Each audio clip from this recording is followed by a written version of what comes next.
All right, welcome to December 3rd, day 3 of the Advent of Code in Dart. This one was, I haven't really let it sink in how challenging this one was. I'd say it's, for me, probably the most challenging one so far, maybe other than part 2 of day 1. And mostly for me, it's just I don't have a lot of experience in game development, and I feel like this really falls into the category of dealing with tiles and adjacent spaces and pathfinding and that kind of stuff. So I'm although I'm happy with my result and it works and I'm happy to share it. There's probably some better ways to do this that I just don't really have the experience with. But yeah, to jump right into it, basically the too long didn't read version of this is that there's kind of this weird list of parts, and for whatever reason, the way it kind of works is valid part is anything that is adjacent to a symbol. So not a period, but and not a number, but a symbol. So if we look at this ground truth here, 467 is considered a valid part because there's a symbol that is adjacent to it, meaning it could be to the left, to the right, above, below, or even diagonal in all directions. And same with 35, it's valid. 114 isn't because it's not touching something. So that's kind of what we care about in this first challenge is which of these ones are valid parts. Just to just sort of recap, I definitely recommend checking out Adventocode, the 2023 one, or even going back to previous years. They're really well thought out challenges. And, coming here, although, I'm not going to say don't come watch this if you haven't tried it yourself, but I will recommend, trying it yourself in whatever language you like. I'm using Dart, obviously, but, I've seen lots of people using everything from Python to Go to Rust to, probably a million other things on the Reddit posts. I'm going to provide sort of what I've come up with here and walk you through my thought process. So similar to the other ones, I'm kind of just setting up this way of basically using a ground truth version. So the example they give, I like to work with that so that I can test and see if I come up with the same answer. And then I can plug in the actual real results or the real input data that they give you for the challenge. So I just have this simple function here to basically read lines from file. This is just a shared function that so far I've used every day, and I imagine I'll be using it for the next 22 days because there's always going to be some kind of input you have to read from. And then, I call my solve function. So again, with this, I've kind of taken the approach of a bit of an object-oriented way, so I can kind of think of things as objects. I have what I call items, which are really like the parts themselves. And whether they're a valid part or not, we're going to track all instances of these sorts of things. And then we have symbols themselves, which are anything but a period or a number, and we're going to be tracking that. And we're basically just tracking like an X and a Y coordinate on each of these, as well as the number itself for an item. And I have a little getter property here called width, and basically it just tells you how many digits it is, and really the easiest way to do that is just convert it to a string and get the length of that string. Now this could have posed problems if, for instance, there were leading zeros, because I am storing them as ints, meaning like 038 would become 38 when you actually make it an int, and that would become a problem. But I did a quick search of my actual input data here, looking to see if there's ever a 0 that starts or a dot and a 0. I didn't find any, so I was pretty confident that they didn't have any of that in there. If not, I would have had to probably refactor the way this worked. So basically what we do here is we call our solve function, and the solve function itself, the first thing is I call this parse, and this is going to return a list of items back and a list of symbols. So if we look at these here, I basically am passing in those rows of strings, and I'm looping through each row here. So I want to be tracking the index of whatever row I'm working on in this loop, because we actually have an embedded loop later on within it. So I'm tracking that, and I'm just doing this. This is just a nice thing to do that I like to do when I'm looping through an array. I can convert it to a map and then loop through its entries. That way you get the index as the key of that entry and whatever the value of it as the value. So the other way to do this, you could just have int I equals 0, and at the bottom of this list I'll always be incrementing I, but I just like this a little bit more. So first thing I want to do is essentially find the numbers. And I could just use this regular expression here to find all the matches that are in that row. And for each match, we're going to loop through, and we're actually going to construct a new item by taking the int parse of that. So, in this case, it would have got a match. The first row would have had a match of 467 and 114. So I am essentially creating a number for that, and I'm taking the x because I want to store where it is, so that at the start of the match will be the x, and this will be 0 in the first one and 6, I guess, for the next one, and then obviously that row index because I want to know its y.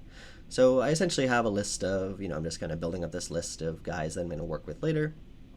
And then for the symbols, I actually now loop through each character in that row, and I'm again tracking that same sort of thing. So this was the row index, this is the char index of that row and the char value. And I just have another basic regular expression, and this is just looking for digits or periods. And if it's not a digit or period, basically, which would mean it's a symbol, I'm going to add that symbol in, and the same sort of thing, char value, and then the index, and then the row index, and that's the one from way up here, because that's what we care about, the y coordinate of it. So that essentially gets us this list, and I'm using records here so I can return two totally different things. Just a nice, perfect reason to use that. So we get that back. Okay, so we're getting a list of items and a list of symbols. Then I want to construct and start initiating a list of the items that I'm considering valid. So again, a valid symbol must be touching another symbol. So I have this method, which we'll look into in a minute. But basically, this returns a Boolean, and if it is touching a symbol, I add that in. And then the question is asking, okay, all those valid part numbers, add them together, sum them together. And we're using our, like we've done previously, we're just taking the valid items and folding them by doing a sum function. So pretty simple.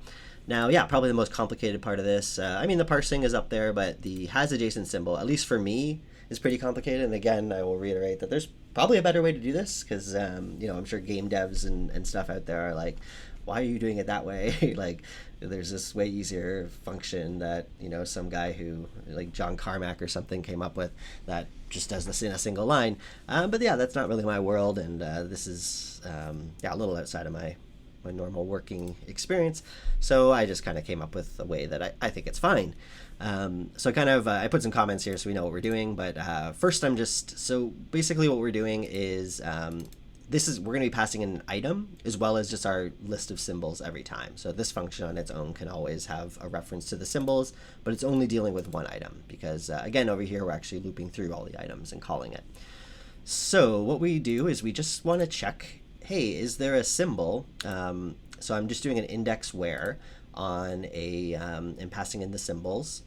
And it's basically going to return if there's a symbol that has the same y as this one, and I have the x is 1 less. If the index is -1, meaning if the index is not -1, then we know that there's a symbol right beside it. Okay, cool. So we just return right out of this. As soon as we know there's a symbol, we're good. Let's get out of there. Return true.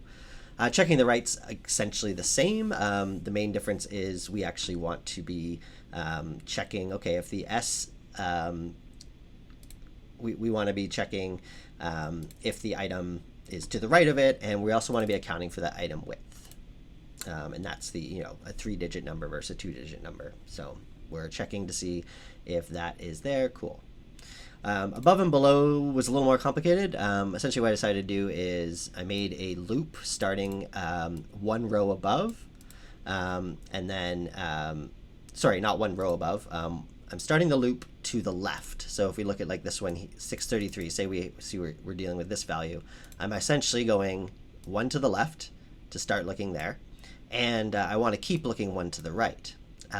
So that's like the x coordinate that we're starting with, because this will help us also just deal with the diagonals.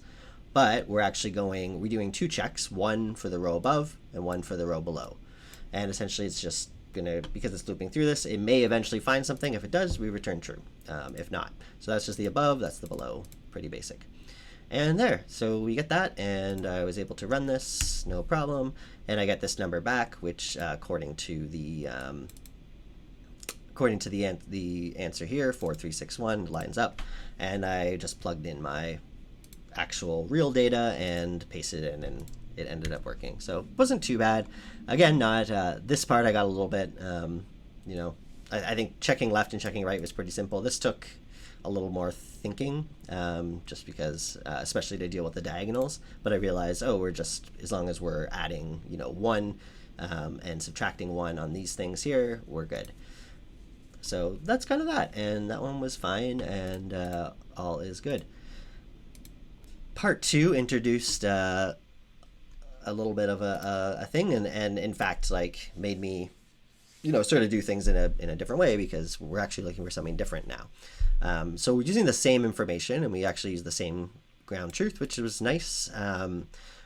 This question, we can kind of think, okay, the stuff about part numbers and stuff is, you know, still valid to an extent, but we don't really care about all the parts. All we really care about is wherever there's a star, it's essentially called a gear, but it's only a gear if it has exactly 2 valid parts next to it. So for instance, in this example, this star right here is a valid gear because it has exactly 2. There's another star here. This one's only touching 1 in any direction, so it's not actually a gear. And this one right here is touching 2, and this one is not. Because this is, or that, sorry, that one's not even a gear, so we can kind of just ignore that. And the idea is here we have to find all the valid gears, and the gear ratio is the multiplication of its 2 exact adjacent parts. And then, so we multiply those together, and then we want to be tracking that because we need to ultimately sum them together, all of our valid ratios. So definitely read that through, because I don't know if I did the best job explaining it, and definitely give it a try. But the way I did this one, pretty similar from the start. So we'll go to number B, letter B here. And if we go to our solve function, we still have that parse. However, in this parse I updated. This is no longer caring about symbols. All we care about is the items and the gears. So the gears, the items are still the same thing. We do that regular expression. We make sure that there's some numbers and stuff like that, and we put them into place. Now, one thing I did here is I added one new thing to our model called an index, just because I want to kind of track these as unique items. Because in theory, and I'll get to that in a bit, but knowing like that 467 has a different ID of this is going to be helpful later on. And all I'm doing is I have an item index starting at 0, and every time it finds a match, it adds 1 and then increments the index. So at least we have like some kind of primary key, unique identifier for them. And then we go through the chars, and this is actually simpler than the other one, because all I care about is if it's a star, I'm going to add a gear. Now, what's a gear? This is more or less a symbol, except I'm only tracking the X and Y, because if I was tracking the char, it would be kind of redundant, because it's always going to be a star. So there we go. We have our gears, and we return them. Okay, so back down to here. What I'm starting is I have an integer of sum that we're going to increment. And we're going to loop through all the gears, and we're going to see, okay, get all the adjacent items back, which we'll look into in a minute. And it only, according to this, it's only valid if there's exactly 2. So that's why I'm saying if the adjacent items dot length is exactly 2, then we're going to increment this sum. And we're going to increment it by taking the first adjacent item's number and multiplying it by the last, which would also be the second in this case. So there we go. We have the multiplication. We add it all up, and that's how we return the sum. Now, yeah, the tricky part about this one, I'd say, would be my get adjacent items. So this works all right, kind of at first similar to the other one. Essentially, I'm passing in one gear, but instead of passing in the symbols now, I'm passing in the list of items to compare to.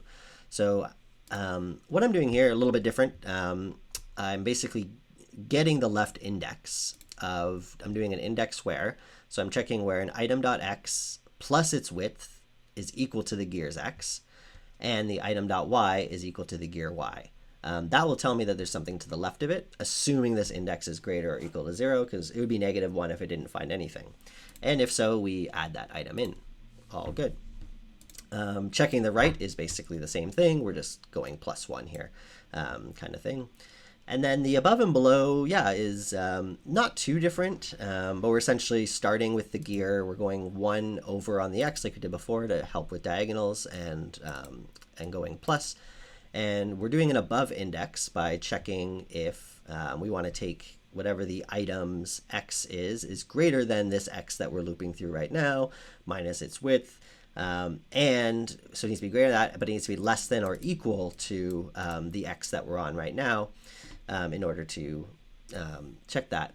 And then we want to, obviously, for each of these, the only difference between these two lines is whether we're looking above or we're looking below.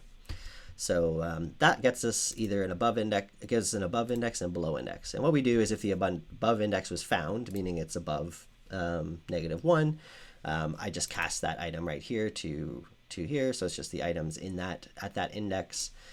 And then this is where I wanted to make sure that we haven't already added this to the list, because and maybe taking this out actually won't make a difference, but I figured it's worth putting in because I don't want to add this. If this loop ended up finding an adjacent item multiple times, which I imagine it would, it might find the same one multiple times, we'd be adding in a duplicate of it. So this is just a way to essentially check, like, hey, if there already isn't one, let's add it in. And same with this, below index, and then we get our adjacent items back, and we sum them together and everything's good. And you know, if I run this with ground truth enabled, I get back the answer that they say here. And then, yeah, plug it in with your real data and you'll get your answer and everything will be great. So there we go. That's December 3rd, part 1 and part 2, and I'll see you guys in the next one.